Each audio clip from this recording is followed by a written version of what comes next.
Karen Nyamu nĩagegetie arũmĩrĩri na mafans ake ona nginya a Simon Mwangi Muthiora thutha wake gũkorwo akĩyumĩria na gũkorwo akĩandĩkĩra Simon Mwangi Muthiora ndũmĩrĩri nditũ na oho kũmũmĩrĩria as Simon Mwangi Muthiora shared some sad news akiumbũra atĩ his dad is sadly unwell na he is in hospital na Simon Mwangi Muthiora akĩhoya atĩ the dad shall be well na he will make it out of hospital na Simon Mwangi Muthiora agĩshare ndũmĩrĩri ĩno akiuga speedy recovery to the man I stole the courage I have from.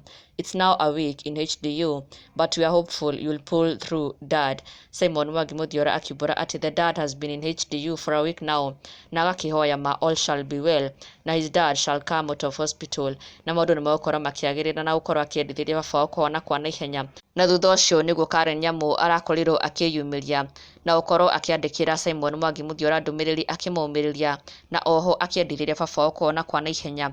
Karen Nyamu showing her support kũrĩ family ya Simon Mwangi Muthiora ona kũrĩ Mwangi Muthiora akĩmwĩra pole bro, I pray for your dad's quick recovery. Arĩ ndũmĩrĩri ya Karen Nyamu kũrĩ Simon Mwangi Muthiora akĩhoya baba wao akorwo akĩigua wega na akĩmuonia support yake.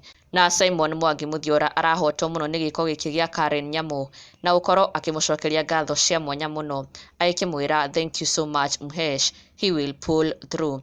Mwangi Muthiora agĩkĩra Karen Nyamu nĩakena mũno na kũgega mũno nĩ wendi ũyũ wake wa gũkorwo akĩendithĩria baba wao kũhona kwa naihenya na agakĩmwĩra all shall be well na mafans onao nĩmakenete mũno nĩ Karen Nyamu na makamwĩra nĩeka wega mũno nĩ gũkorwo agĩsupport Simon Mwangi Muthiora ihinda-inĩ rĩrĩ iritũ as he prays for his dad's quick recovery na ona ithuĩ tukahoya that all shall be well na quick recovery kũrĩ baba wa Simon Mwangi Muthiora. Na ndũgakĩriganĩrwo gũ-subscribe for the latest and trending Kikuyu celebrity news. Never miss an update. Subscribe now.